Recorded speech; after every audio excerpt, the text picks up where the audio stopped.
Cbfrt by Alexander Sarando, a thriller published in this year, 2025, opens with a biographer who is nearing the end of a rather obsessive multi-volume biography of a American vice president, very much, at least in the kind of malevolent and powerful sense of someone like Chesney,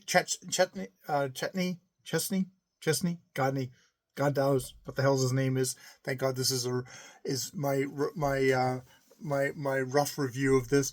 Opens with him, getting up, going down, sitting on a park bench, getting a call and being informed, "Hi, I'm a sniper. I'm going to kill you. And if you do not do exactly as I say." And we spend the afternoon with the biographer and his potential killer on this park bench.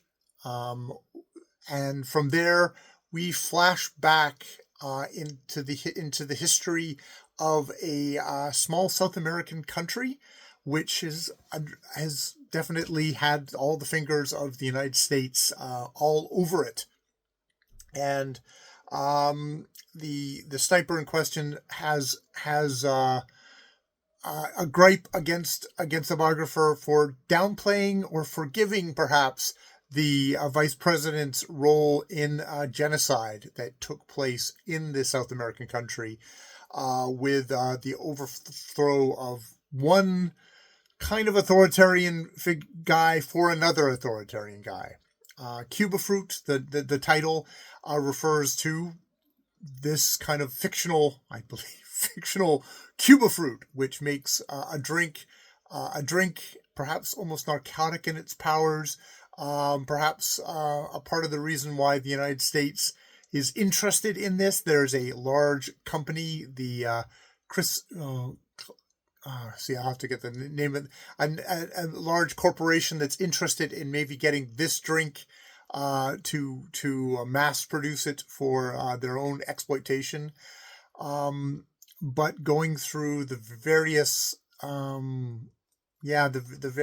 the focusing on sort of the second specific coup of Omar Abasto, a guy who can talk, a guy who can whip people up into stuff, finds a target in the local indigenous population, and just eggs people on into a genocide for his own purposes. Nothing to do with actual reality. I mean, not that there is any realities where a genocide can do. This is it is a thriller. It is a super pacey book where you're bopping back and forth between different time periods, different viewpoint characters, going kind of deep dive into the various lives of people in the work. It has a very strong driving voice that animates the whole thing, that gets you kind of pumped along. I know Alexander Sarando from his podcast, a thousand movie podcast, which really doesn't have too much to do with movies, at least as much as I've experienced it. It is very much more Alex talking about kind of various stories of his life, his obsessions with various political biographers in the last while, obviously something that had been on his mind.